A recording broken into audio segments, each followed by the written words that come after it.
I'm Sarah Whitaker, a nurse in a small coastal town in Maine, where the ocean hums like it's got secrets and the winters bite harder than the summers soothe. I've spent my life piecing together other people's broken parts, patients, families, and, for too long, my own. By the time I was 16, I was working late shifts at a diner, scraping tips to keep the lights on at home while my parents leaned into their own struggles.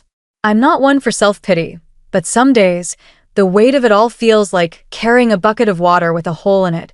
Endless, draining, and unnoticed. IT was a Sunday, one of those gray afternoons where the air smells like salt and coming rain.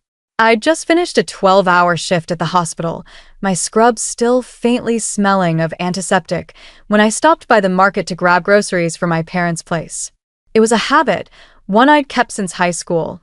Bread, milk, eggs, maybe some canned soup if I had extra. I didn't mind it, not really. It was just what I did, like brushing my teeth or locking the door at night. But that day, as I pulled into their driveway, the paper bag crinkling in my arms, something felt off.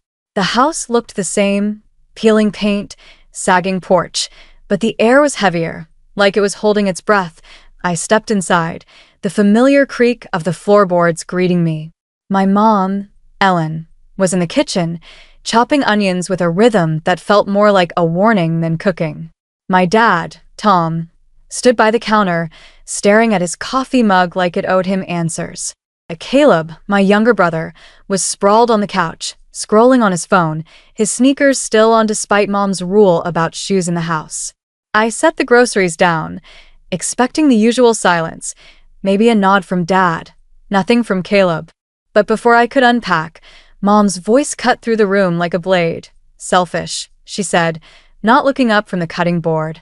"You waltz in here like you're doing us a favor, but you're just selfish." I froze, the milk carton cold against my palm. I thought maybe I'd misheard, but then she turned, her eyes sharp and unyielding. "You think you're better than us, don't you? Always acting like you're carrying the world. Get out, Sarah. And don't come back." The words hit like a slap, the kind that stings before you feel the burn. I stood there, bag still in my arms, waiting for Dad to say something, anything. He just rubbed his forehead, avoiding my eyes. Caleb didn't even glance up, his thumb still swiping across the screen. The room felt smaller, the walls closing in like they were tired of me too. I wanted to argue, to ask what I'd done, but my throat felt tight, like it was holding back a scream I didn't have the energy for.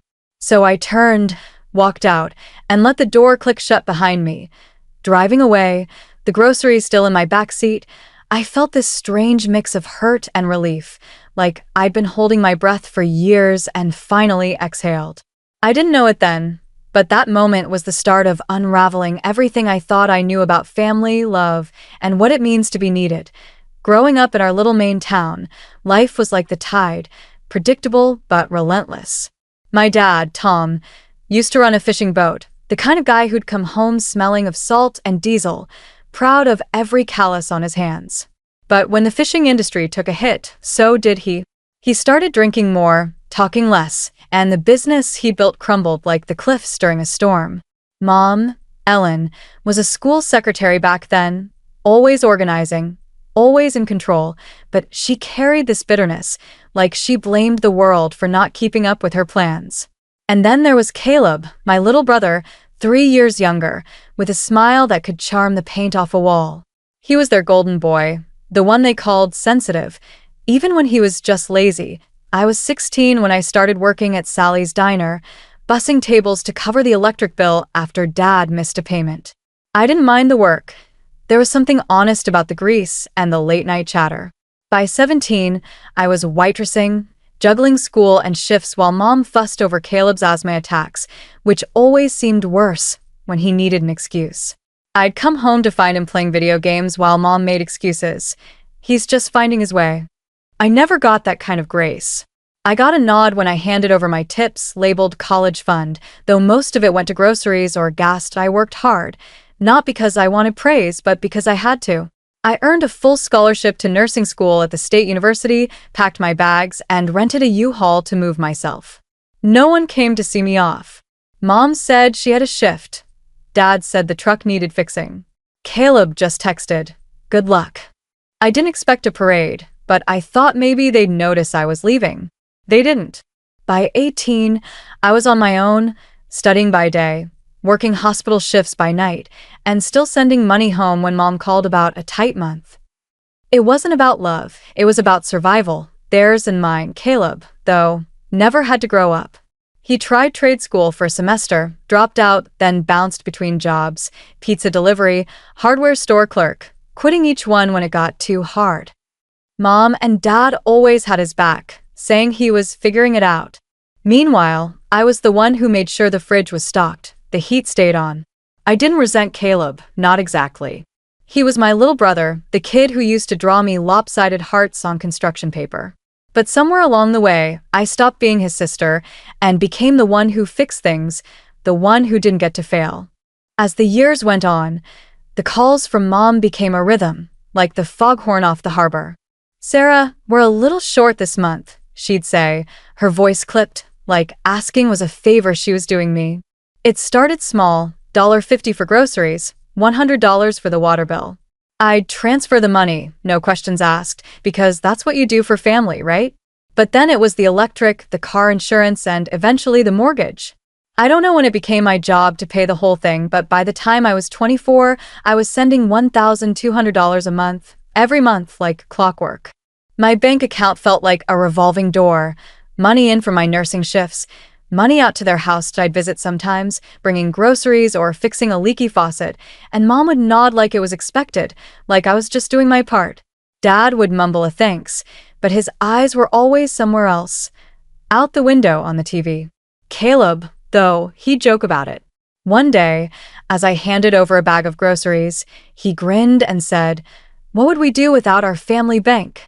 I laughed, but it stuck with me, like a splinter I couldn't pull out. I wasn't their daughter anymore. I was their safety net, their ATM. IT wasn't just the money. It was the way they looked at me, like I was the one letting them down if I hesitated. I'd skip my own plans, a concert with friends, a new pair of shoes, to make sure their bills were paid. I'd lie awake at night, calculating how many extra shifts I'd need to cover their mortgage and still save for my dream, a community health clinic where I could help people like the ones I grew up with, people who fell through the cracks.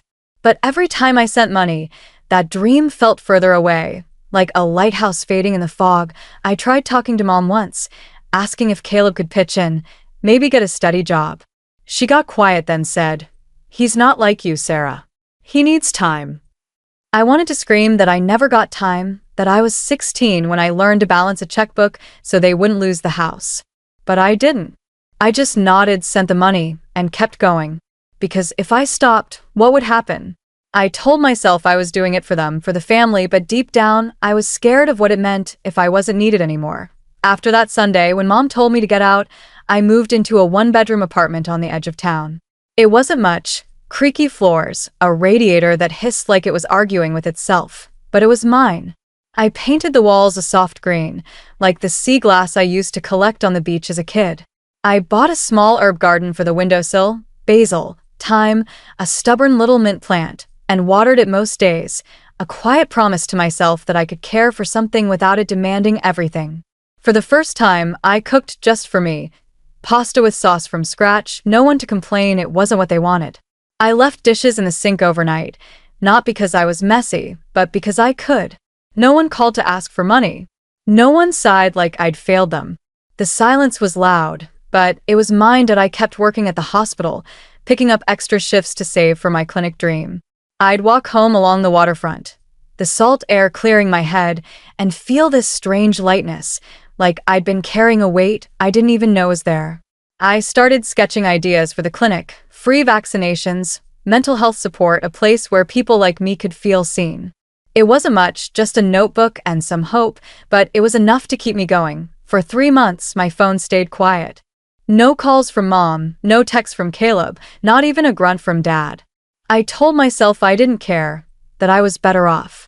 But late at night, when the radiator clicked and the world felt too still, I'd wonder if they miss me at all. Not the money, not the groceries, me. I didn't expect an apology, but I thought maybe someone would check in, ask if I was okay. No one did, Then one Tuesday, as I sipped coffee at my tiny kitchen table, my phone buzzed. A text from Dad, short and blunt. "Why haven't you sent the mortgage this month?" I stared at it, the words blurring like they were underwater. "No, how are you?" "No, we miss you." Just a question, like I'd forgotten my lines in a play they'd written. My chest tightened, not with anger but with something heavier. Disappointment, maybe, or the ache of knowing I'd been right to walk away. I set the phone down, let the coffee go cold, and sat in the quiet, wondering how I'd ever thought I could be enough for them. That text from Dad sat in my phone like a splinter, nagging at me. I didn't reply, not at first. Instead, I went to work, focused on my patience, tried to push it down. But by the next morning, the silence felt too heavy, like a storm about to break. So I called the bank. Not to fix anything, not to cave, just to know. The woman on the phone had a kind voice, like she was from somewhere softer than Maine. I gave her the mortgage account number, answered her security questions, and waited while she pulled up the file. When she came back, her tone had shifted, just a little. "The account's been delinquent for about 7 months, she said. I blinked, my heart thudding. Delinquent? I'd been sending money every month, $1,200, like clockwork. I asked if there'd been other payments, maybe from another account. Another pause, then some partial payments, but it's in pre-foreclosure status now. I thanked her, hung up, and stood in my kitchen, the phone heavy in my hand. Pre-foreclosure. The word felt like a betrayal, sharp and final. That I opened my banking app, scrolled through months of transfers labeled home or family. Thousands of dollars gone. If they hadn't paid the mortgage, where had it gone? I thought back to the last time I'd visited before that Sunday. There was a new boat motor in the garage, shiny and out of place. The kitchen had new appliances, the kind Mom used to call fancy. Caleb had a new gaming console, casually mentioned as a good deal. I hadn't questioned it. I just assumed they were managing, that my money was keeping the house afloat. But they'd taken it, spent it, and let the bank creep closer to taking everything. The hurt wasn't loud. It was quiet, like the moment after a wave pulls back and leaves the shore bare. I'd given up so much, time, dreams, pieces of myself, to keep them safe, and they'd treated it like pocket change. I didn't cry. I just sat there, the basil plant on my windowsill drooping a little, like it knew. I wasn't angry yet, but I was done pretending everything was fine. I needed answers, not because I wanted to fix it, but because I deserved to know what I'd been carrying all these years. I called Caleb first. He picked up on the second ring, his voice rushed, like he'd been waiting for me to crack. "Sarah, finally," he said. "Mom's a mess, Dad's not talking, the bank's calling nonstop. What's going on with you?" He made it sound like I'd burned the house down myself, like I was the one who'd let it all fall apart. I let him ramble, his words piling up like excuses, until I cut in, calm but sharp. "What happened to the money I sent every month?" The line went quiet, not the kind of quiet where someone's thinking, but the kind where they're caught. He mumbled something about groceries, car repairs, stuff that came up. I knew the mortgage payment, $1,200 every month. I knew what 7 months of unpaid bills meant. "You knew they weren't paying the mortgage, didn't you?" I asked. He didn't answer, just sighed, that same sigh he used when he got caught sneaking out as a kid. It wasn't shock or surprise. It was guilt, plain and raw. I thanked him, not because I meant it, but because I was done. I hung up. Mom called that night. I let it go to voicemail twice before I picked up. Her voice was tight, like she was trying to sound calm, but failing. "Sarah, you calling the bank? That's low. You're making this worse for everyone. Families don't do this." She didn't say sorry. She didn't say thank you. She just kept talking, like if she said enough, I'd forget what I knew. Dad got on the line, his voice softer, almost broken. "Can you help us catch up, Sarah? Just this once. We'll figure it out after." I waited, let the silence stretch, then said, "Sell the house." They both gasped, like I'd suggested something unthinkable. "This is your home," Mom said, her voice shaking. "You don't mean that." But I did. It wasn't my home, not the way they meant it. It was a place I'd paid for, a place I'd kept alive, but it had never felt like mine. They weren't scared because they loved me. They were scared because they needed me, and I was done being needed. I hung up, my hand steady, my heart heavy but clear. For the first time, I wasn't afraid of their anger. I was ready for whatever came next. The next morning, my phone was a war zone, texts, voicemails, missed calls, all screaming for attention. Mom's messages called me heartless. Dad's pleaded for me to think about family. Caleb's were the worst, a mix of guilt and blame. You're really gonna let them lose everything? I didn't open most of them. I didn't need to.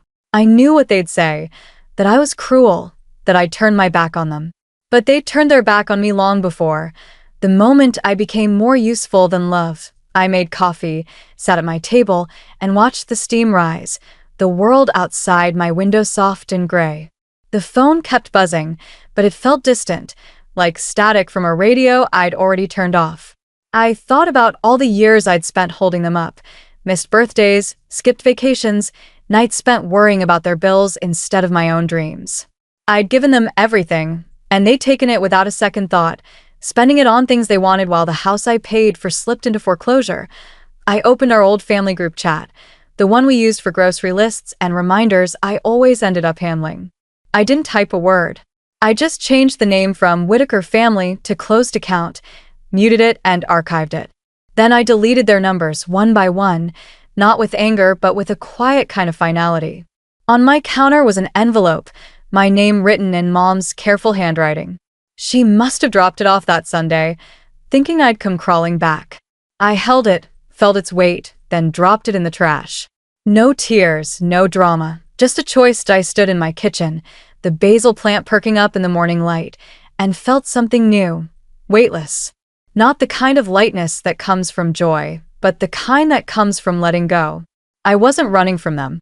I was walking toward myself, toward the life I'd put on hold for too long. I thought about my clinic, the sketches in my notebook, the people I could help if I stopped carrying a house that was never mine. For the first time in years, I felt like I could breathe, deep and full, with nothing pulling me under. Days turned into weeks, and the calls stopped. The silence wasn't empty anymore. It was full, like the quiet of a forest after a storm. I kept working at the hospital, but I started saying no to extra shifts. I needed time. For me, for the dreams I'd tucked away like old photographs. I'd sit at my kitchen table, sketching plans for my community clinic, imagining a place where people could walk in and feel seen, not used. I'd jot down ideas, free flu shots, counseling for kids like Caleb who felt lost, a space for people like me who'd carried too much for too long. It wasn't just a dream anymore. It was a plan, one I could touch. I didn't hear from Mom or Dad again, not directly. A neighbor mentioned they'd put the house up for sale, that they were moving to a smaller place inland. Caleb sent one last text, something about figuring things out, but I didn't reply. I didn't hate them. I just didn't know them anymore. I'd spent years thinking family meant carrying their weight, but I learned it's not about what you give. It's about what you're allowed to keep. My peace, my time, my heart. They were mine now, and I wasn't giving them away again. Sometimes I'd walk along the waterfront, the waves crashing soft against the rocks, and think about that Sunday, about the groceries still in my car, about Mom's voice cutting through the air. It didn't hurt anymore. It was just a memory, like the smell of salt or the feel of sea glass in my hand. I was building something new, something that didn't need their approval or their need. And in that, I found something I hadn't known I was missing. Myself, Tio, everyone who's walked this journey with me. Thank you. You've followed me through the weight of obligation, the sting of betrayal, and the freedom of letting go. If this story hit you, if it made you feel seen or angry or hopeful, hit that subscribe button and join us.